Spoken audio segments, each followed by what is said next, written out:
Triangan na amo gihapon magkabombono iton aton paghihimang rawan yan nga aga para iton aton special episode iton Bombo Lifestyle kundi magkabombo inin makaupod po nato no iton sa nga virtual assistant no nga mag-share magkabombo iton iya personal journey no iya mga experiences nga of course inin important tips no magkabombo para hiton aton mga kabombo dida nga nangangarap nga magkaadahin man nilang puson nga career hiton no freelancing ano mga kabombo. So adi hiton aton linya mga kabombo hi Ma'am Tracy Santiago usa inihi nga virtual assistant. Okay na partner ada na hi Ma'am.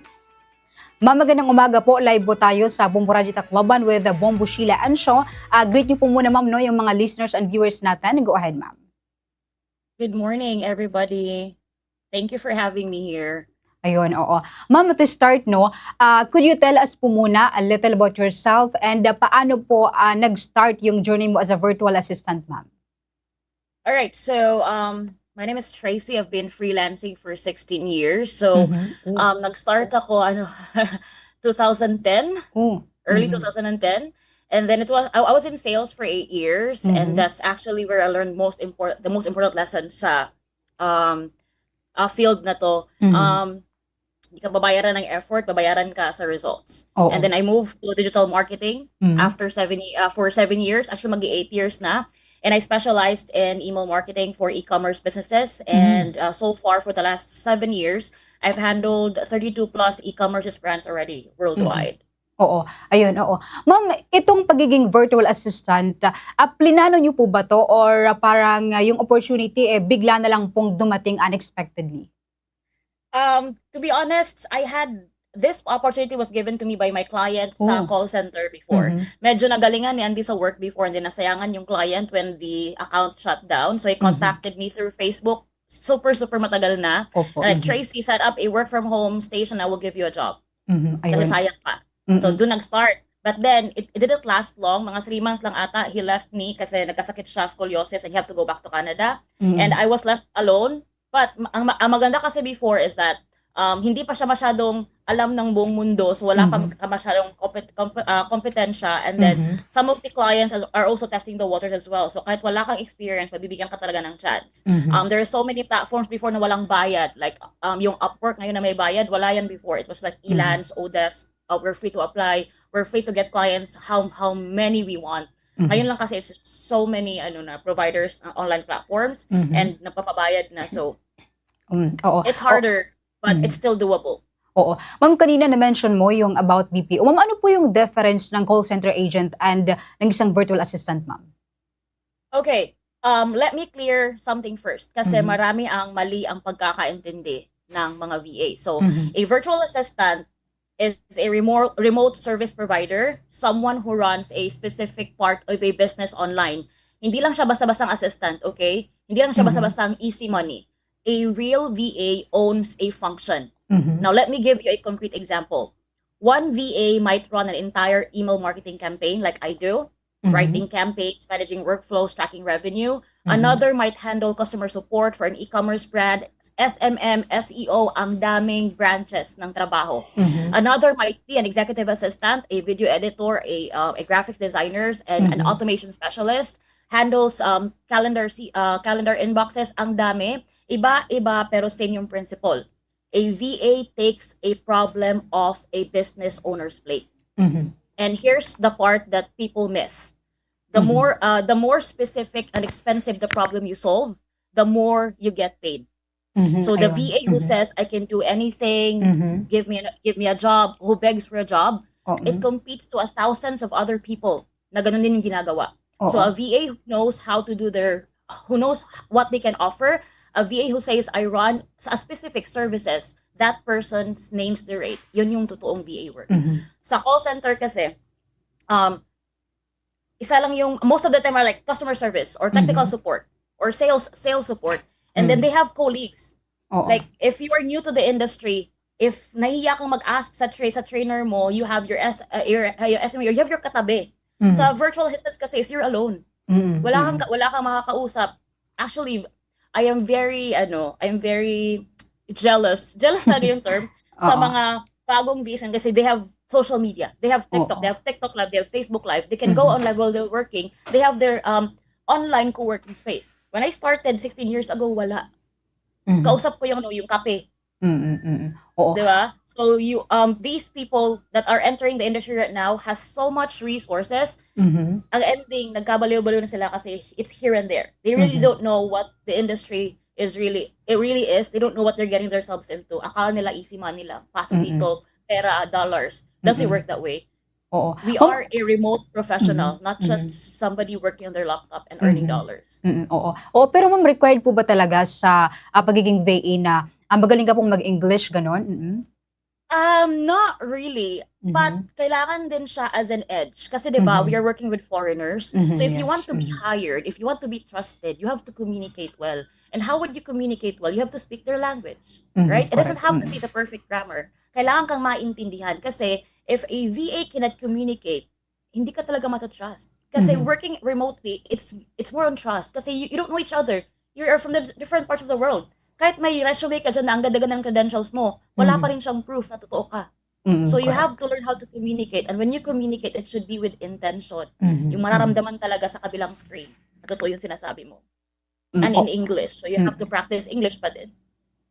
Oo, oo, oo. Ma'am, ano po yung, mga common challenges na na-experience ng, mga VA na nag-i-start pa lang po? A lot. Mhm. There's a lot. Let me be fair sa both sides kasi Mhm. it's not all rainbows and butterflies. Yung nakikita Mhm. yun sa social media na mga working from the beach, working from anywhere, dollars, Mhm. kape-kape, ganyan-ganyan. No.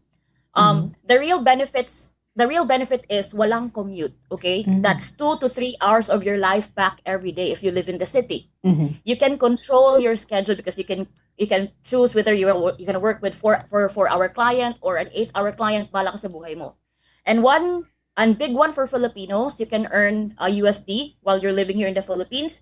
You are not capped with local salary rates. Yan yung parang nag-iintay sa mga tao na mag-VA kasi hello dollars. But Correct. you have to understand that international client pays international value. Okay? Mhm. So your earning ceiling is completely different from typical office job here in the Philippines. Now, yung Mhm. challenges, hindi pinag-uusapan yung isolation. As I mentioned, wala kang katabi, walang office chika, walang lunch buddies. Correct. Some people struggle with that more than they expect. Distractions number 2, pamilya, nagbibidyo, okay, nag-aaway sa likod mo and then you're working. Mhm. Second, if your workstation is it's near your kama, oh my God, 3 a.m., 4 a.m. umuulan. Ang sarap matulog but you can't. Social media, walang magsa-stop sa'yo to stop scrolling kasi walang boss. You do your job your own. Mhm. Everything at home is competing with your attention, and the Mhm. hardest part is self-discipline. Sa office kasi may structure, ma'am, 'di ba? Opo. Ito, may magbabantay, may mga. Sa bahay kasi ikaw gagawa ng structure mo. So kung Mhm. wala kang internal drive, wala kang matatapos or Mhm. walang continuation. So working from home isn't really easier. Okay? Mali yun. Mhm. It just moves the difficulty from commute to character. Correct. So kung kaya mong i-manage yung sarili mo, it's the best setup to keep up this, virtual assistant world. But kung Mhm. hindi, it's very hard.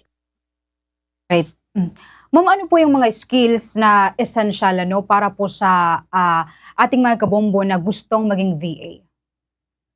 Okay, important skills. I will split this into two kasi people Mhm. always focus on the wrong half. There is what we call technical skill, ma'am. Mhm. Example, email marketing, Facebook ads, admin, bookkeeping, whatever niche. Those are important, obviously. Pero here's the thing. Technical skills are learnable. Anyone with effort and internet can learn them. So they're not that separates a Mhm. VA. They're not the one that separates a VA who thrives from those who fails. Now, ang totoong differentiator na hindi kasing obvious ng skill is number 1, critical thinking. Mhm. Kaya mo bang mag-isip mag-isa? Kasi clients will not babysit you. How would a client pay for someone na ituturuan pa nila? 'Di ba? Mhm. If Yes. you're the client, why would you use your money to, Mhm. to pay someone na tuturuan mo pa if you can find someone na alam na yung trabaho? Correct. So Mhm. if you ask a question na pwede mo sanang i-Google or hanapan ng paraan Mhm. or figure yourself out, you become a burden, not an asset. Mhm. Number 2, communication. You write clearly, you speak professionally, you don't disappear when things go wrong. Mhm. Nakakawala ng client yung poor communication. Mhm. Faster than a missed deadline. Number 4, accountability. you own your own mistakes. Mm. You don't make excuses. Nagkamali ka, aminin mo, ayusin mo, move on. That's gold to clients. They're international. Hindi sila parang Pilipino na parang daming issues sa buhay. They are focused on results, mistakes, okay, fix it, move on. And lastly, number 4, independence. You do the work without being carried. Nakakakita ako ng sobrang galing technically na bumagsak kasi kulang sa discipline. I've seen average skilled VA thrive kasi they were reliable and accountable. So, skills gets you hired, but the character will keep you hired. So, huwag mong kalimutan yung 4 na yun. Alright. Oo. Ma'am, working remotely sounds flexible, no? Pero sabi mo pa nga kanina, it also comes with challenges. Ikaw, ma'am, kasi yung kalab mo dito is puyat talaga, no? How do you maintain, ma'am, a healthy work-life balance? When I started 16 years ago, tapos nakita ko yung opportunity ng dollars, ay si ante nyo parang, oh my God, I can handle 10. Kaya ko to. And then my body surrendered. I was hospitalized. I mean, the opportunity is massive. It's unlimited, but isa lang pala yung katawan ni ante. So very wrong. So honestly, I won't pretend. I've not really mastered this kasi walang freelancer na naka-perfect dito. Ako included. So the biggest lesson I've learned is to set hard boundaries. Trabaho, oras, trabaho talaga. Personal. The moment you blur one of those, both will suffer. Hindi ka fully present sa trabaho, hindi ka rin fully present sa personal mo. So you end up doing everything at once. So for me, it comes down to structure. Fixed working hours, real breaks, yung hindi ka kumakain habang nagta-type, and there's one underrated thought, learning how to say no. Correct. Hindi lahat ng client, hindi lahat ng project, hindi lahat tatanggapin mo. Yung mga VAs na oo ng oo sa lahat, they end up burned out within a year. I've been there. I've watched it happen so many times. Sobrang trabaho, sobrang pagod, tapos ayaw na lang bigla. Yung katawan. Now, the ones who last are those who protect their time, like it's part of the business. Kasi freelancing or virtual assistant is a business. It's not an employee-employee relationship. Kung ubos ka na, wala ka nang maisiservisyo kahit kanino. So balance isn't luxury. It's a survival. Oo. Ma'am, nakita rin po natin, no, na nag-train ka rin po, no, ng mga gustong mag-VA. Usually, ma'am, ilang buwan po ba talaga yung training before masasabi natin na kaya niya na o magkaroon ng client or ganun? There is no assurance, ma'am. Kasi walang training, free or paid, will become your ticket to your first international client. Kasi iba-iba tayo ng learning curve. Iba-iba tayo ng opportunity. Iba-iba tayo ng sitwasyon sa buhay. Correct. Some of us have 10 hours to study. Some of us only have 2. May anak pa. Magpapatuloy pa, ang daming ginagawa. So, wala talaga siyang assurance. You learn at your own pace. Tapos, tuloy-tuloy lang. Do not stop.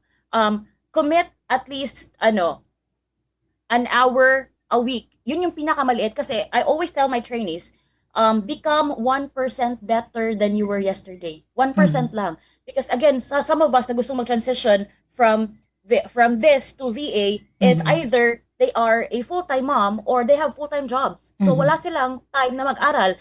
Hindi kasi pwedeng, mag-VA ako, mag-resign ako, tapos mag-VA ako. It doesn't work that way. No. You have to sit down and study and learn the industry that you're getting yourself into. Or else you will end up going back to where you came from. So, instead of like saying na, ante, wala akong time, gusto kong mag-VA, well, ask yourself, sa 40 hours a week, minus tulog, minus work, ilang yung oras yung pwede mo mailaan in learning the industry. Doon ka mag-focus. And then gawin mo siya every week, hanggang sa maging ready ka na makipag-usap sa client, hanggang sa confident ka na may skills ka na i-offer sa client kasi why would a client pay you something na wala kang alam, di ba? So, when you're ready on that phase, saka ka mag-isip na mag-resign. Make sure na muna na meron na kayo mga interview, may mga offers na kasi hindi talaga pwedeng mag-jump. That's suicide. That's very wrong. So, walang timeline, okay? Kahit magbayad ka pang 100K, walang timeline. Kahit samahan pa kita sa interview, kahit ibigay ko pa yung client sa'yo, i-interviewin ka pa din ng client to make sure you're the good fit. So walang timeline, you just have to keep going and doing it the right way. Oo. Ma'am, what does a typical workday of a VA look like, ma'am? Ano po yung lifestyle po ng isang VA?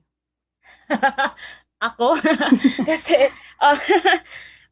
if you are a newbie, talagang mangangapa ka pa.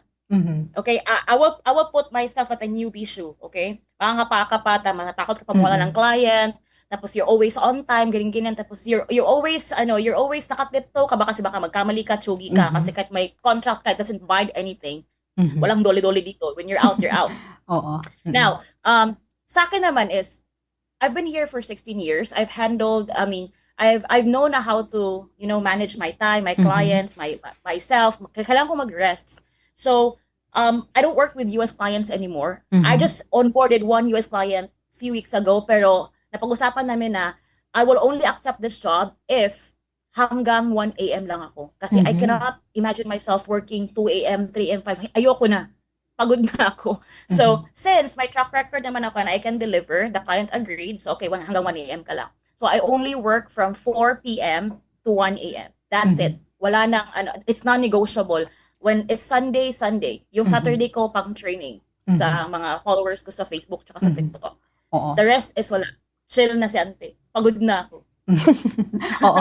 Ma'am, yung training niyo po, ma'am, yung pagti-training niyo po, may bayad po 'yan, ma'am?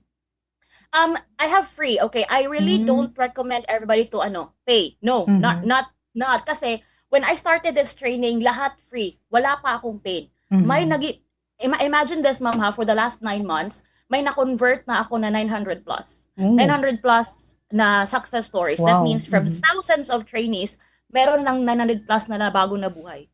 Okay? Mhm. Now, half of those are from my free trainings. Mhm. And half of those are from my structured. Now, if may nagiging VA sa free, why would you not try free first? Mhm. If hindi nyo Mhm. kaya yung free, then dun kayo sa structured. I don't Mhm. really recommend na magbayad kayo. No. Kasi my community is, hindi man pwede dito sa live broadcast yung sabihin. But they're, 80-80, tapos poor Mm. pa. 'Di ba? Mhm. So, Mhm. I have free. You have option to take the free. Kasi may nagiging VA sa free. Mhm. And the free is still there. It's forever. Yung mga naka-paid is structured and all of the details are in the link in my bios. If you want to check it out, go ahead. I Mhm. don't really promote my courses or whatever it is. Mhm. Kahit sa Facebook Live or kahit kaan, I always recommend for you to read. Do your Mhm. check, do your homework, background check, yada yada yada kasi it's part of the training. Wow, Mhm. walang spoon feeding sa kay ante. Maghanap kayo ng paraan. Mhm. Ganun. Oo. Ma'am, para sa ating mga kabombo na 'no, na, gustong maging isang virtual assistant, saan po sila magsisimula, ma'am? Gamitin yung brains. Okay. All right. Okay, seriously. What advice would I give to aspiring VAs who want to Mhm. start freelancing? Three things, and I mean these things seriously, okay? Number one, Mhm. pick a skill and go deep. Stop trying to like do everything. That person competes that thousand that gets lowballed. Now, specialize. Mhm. Just like doctors, di ba, ma'am? Mhm. Pag general physician ka, mas konti yung sahod mo compared to surgeons, pedia, mga Mhm. ganun, di ba mas mahal yung mga singilan sa Mm. mga ganun mga specialties. Same Correct. sa pag-BBA. You pick a skill and then you go deep, specialized. Number Mhm. two, you build proof. Don't beg for a chance. Mhm. Clients don't owe you a chance. This industry doesn't owe you a chance. Walang entitled na bigyan niyo naman kami ng chance, hindi mo makapasok. It doesn't work that way. Mhm. Credibility is built, it's not requested. Wala kang experience, gumawa ka. Mhm. Do a free project, a practice project, help a small business, anything na meron kang ipapakita sa client na kaya mo yung trabaho. Kasi Mhm. it's 2026. Clients have choices. Andito na kami. Mhm. Why would the client choose you na andito naman kami? Mhm. But I'm not saying na hindi kayo magiging VA. You Mhm. have to build proof. You have to do something or prepare something na kaya nyo ipang tapat sa amin. Mhm. Mhm. And Alright. number three, treat it like a business from day one. Hindi Mhm. ka naghahanap ng amo. You are a service provider running a one-person business and your product is your services or your skills. Mhm. The moment you shift from please hire me to client, here's how I can solve your here's how I can solve your problem. Nagbabago dun yung laro. Most of the aspiring VAs kasi are think na apply, hire. Mhm. No, this is Mhm. not a local employment. You are a service provider and when you talk to the client, it's not interview, it's negotiation. Mhm. So you shift your mindset from employee to service provider. And let Mhm. me be real, para hindi ka ma-shock sa industry, it is going to be so hard, especially the first year. Mhm. Marami kang matututunan, marami kang rejections, it's part of the process. Maraming panahon na mag-iisip ka na para ba sa'yo ang industry na to. Mhm. Yung umiiwas sa hirap na na process, yun yung hindi nagtatagal. Pero if you do your work quietly, you stay accountable, you are consistent, and you let your results speak, ang dami mo na nagawa na proof, you will build something na hindi mo mai-imagine. Ang laki na pababago ng buhay mo pag nakapasok ka dito. But you have to do your part. You have to undergo the process. All the things that we are seeing in social media, the success stories, the lifestyle, it was not handed to them on their first week.